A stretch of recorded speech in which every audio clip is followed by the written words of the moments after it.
Hello everybody, how are you guys? We're getting such incredible reaction from my series of videos on things you can do in Ohio. And today I thought I'd start a new one on, that's right, Toledo. A lot of people don't think about Toledo when they think about some of the best cities in Ohio, but there it is, up on the northwest side of the state near Detroit.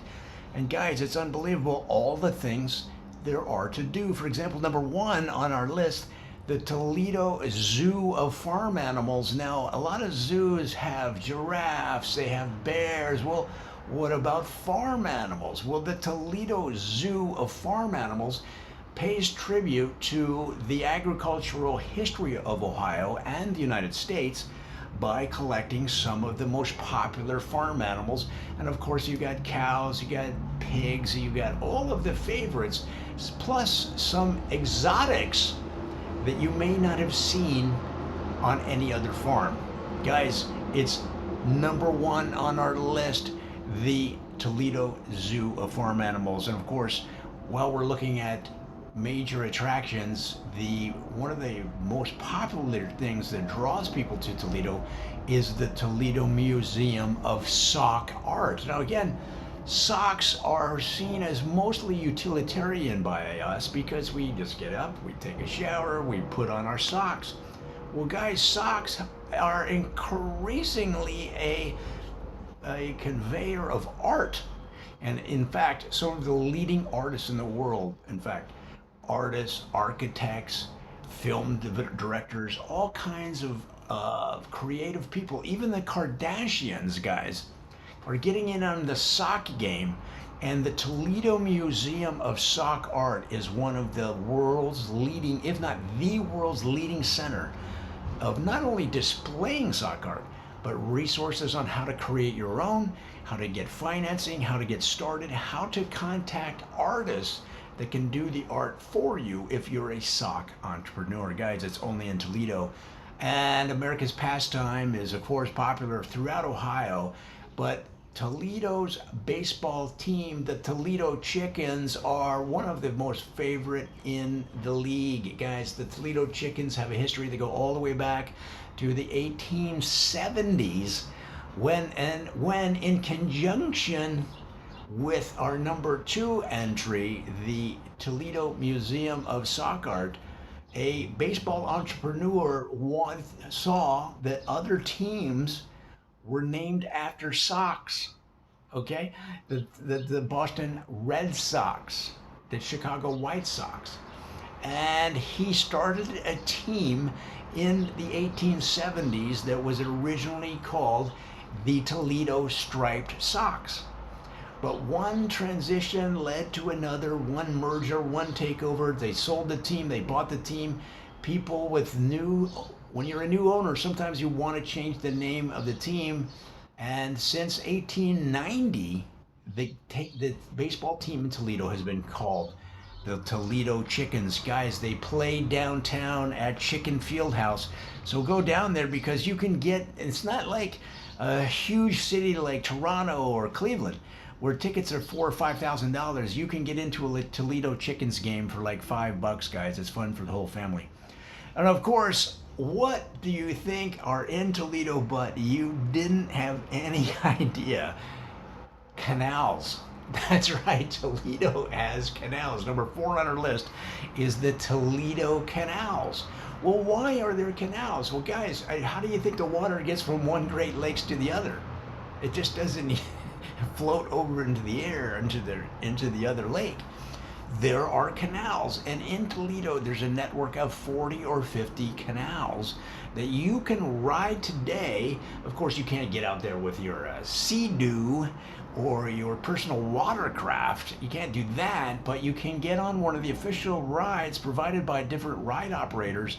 And guys, you would not believe the views, not only of the city, but of the surrounding countryside. And in some cases, you can see all the way to Detroit. And of course, that's part of the Toledo Metro Parks. It's the Toledo Canals. That's number 4 on our list. Now, number 5 Number 5 on the list is the Toledo Medical Marijuana Gardens. Now, medical marijuana has been approved and available in Toledo for 30 or 40 years, ever since the first Cheech and Chong record, maybe 50 years. And the reason being is that Toledo saw into the future, and they saw that medical marijuana was going to be approved. So they went ahead and made it approved in their city.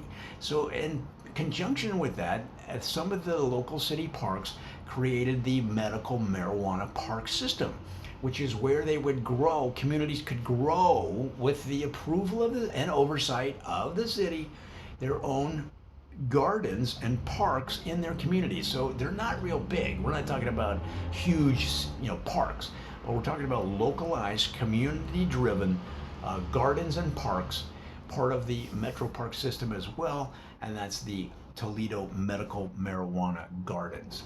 So guys, it's just unbelievable amount of things to do there in Toledo. Now that's number 5. Number 6 on our list is the Toledo Lighthouse Fireworks. Now, Toledo has a network of fireworks along the coast, and in this incredible display, they get into bottle works battles. That's right, the lighthouses launch long-range bottle works and firecrackers, M80s. Now, again, this is all part of an approved fireworks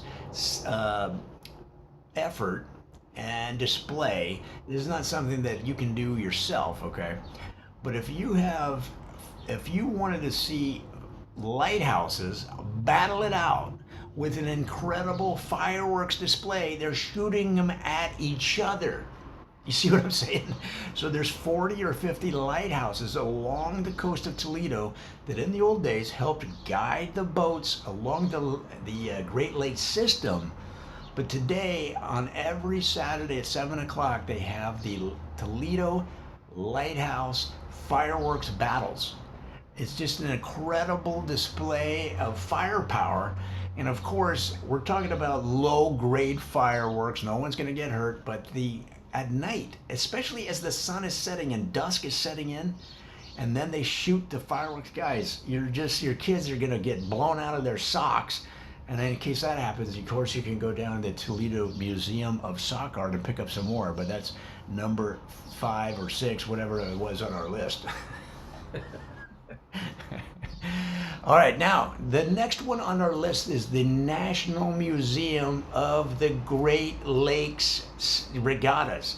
Every year, the Great Lakes have a regatta. It's happened since 1775. Now, what's a regatta? A regatta is basically a battle of the tall sailing ships. Now, in the old days, of course, everything was considered a tall ship. There weren't any other kinds of ships that were able to go up and down the Great Lakes. Now, they had rowboats, they had canoes, they had all kinds of different small watercraft. But when you're talking about a regatta, you're talking about the big boats, the big boys, the tall ships.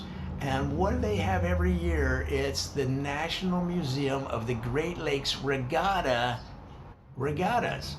So now you have, and this is interesting because in August, the National Museum of Great Lakes Regattas happen at the same time as the Lighthouse Fireworks Battle.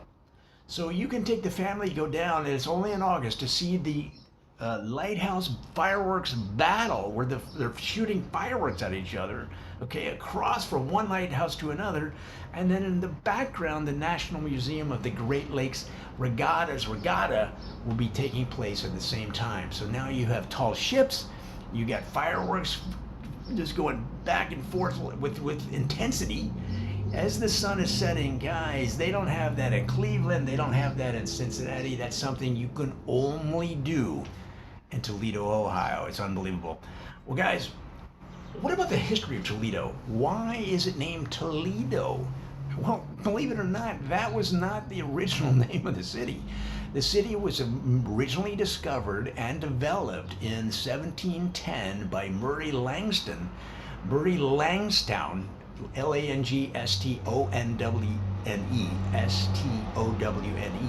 And it was originally called Murraytown. Because why? Well, he was the only guy around.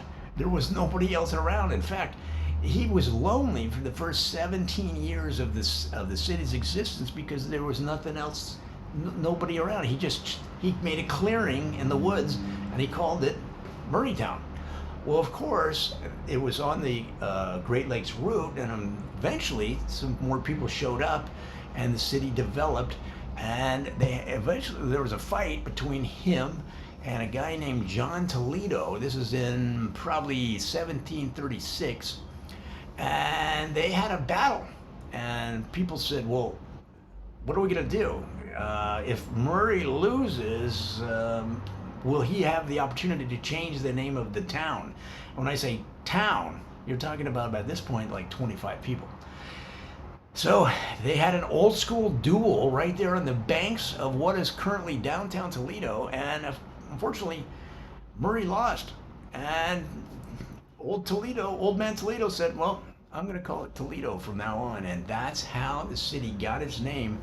And it's, in a way, it's a colorful history, but in a way it's sad that the original guy got lost in the shuffles and the ups and downs of history.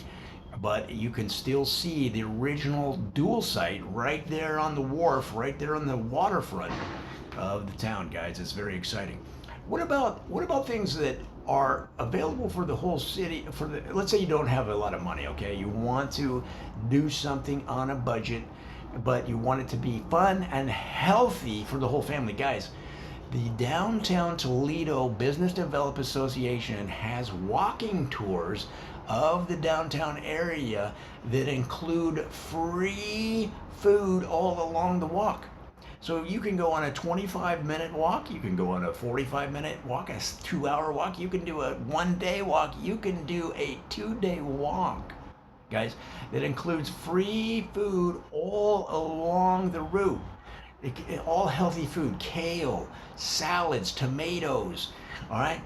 And to make it fun, come on, kids are gonna get bored after a few miles of walking, all right? But what they let you do is you can eat the food, you can also get into food fights. You can get into food fights with your family and just start throwing tomatoes at each other as you're walking.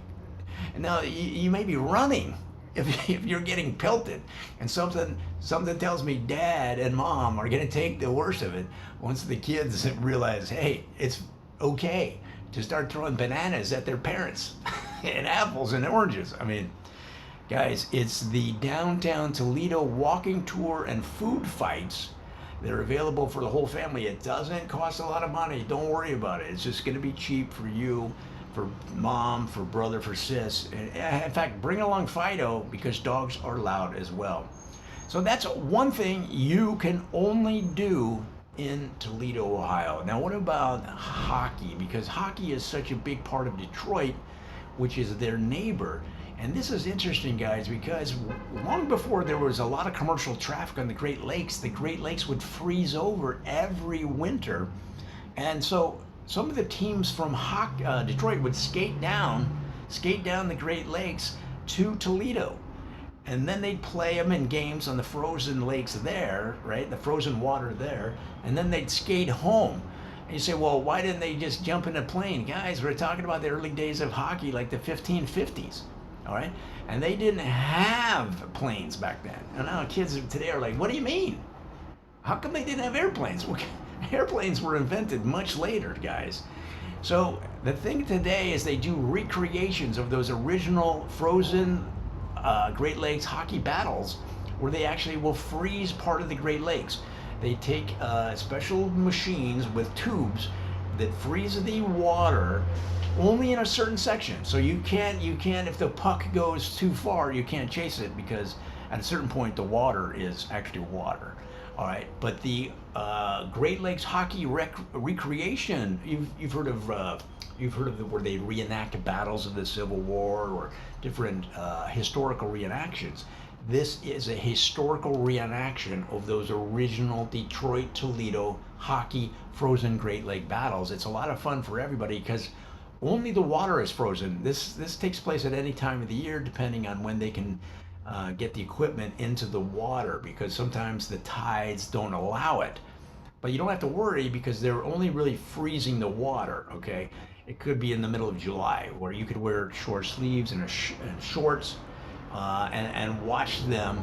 And so you don't even have to be a hockey fan, because in the old days, they were allowed to sharpen the ends of their sticks to a point. Okay, so it wasn't a square hockey like you see a hockey stick today. It's kind of square maybe, but in those days they were able to sharpen it, and then you couldn't stab a guy above the knee, but you could give him right into the ankle. All right, this is in the early days of hockey, where because that hockey stick, they might also be used to get that night's dinner. They might need that sharpened stick to get some of the wildlife to throw it up on a spit, and that would be their dinner. So it's really a celebration of the early pioneer days and how they had to survive, but also how they had fun on the Great Lakes. Well, guys, Toledo has a lot more than that. And remember, this is a city of 4 or 5 million people, that it doesn't get quite the visibility of some of the larger cities in town. But when you find out things like the Toledo Amusement Toledo Amusement World, have you ever heard of it? No, because some of the other parks are getting, the amusement parks in Ohio are getting all the press. I'm talking about the Kings Island, those kind of places. Well, Toledo Amusement World is ginormous, and in fact has the largest physical drop zone of any of the amusement parks in the United States. Well, what's a drop zone? That's where you go in a tower that's about a quarter mile to a half mile tall, and you drop back to the earth at speeds that will make you pass out. But it's good. This is a good thing, okay?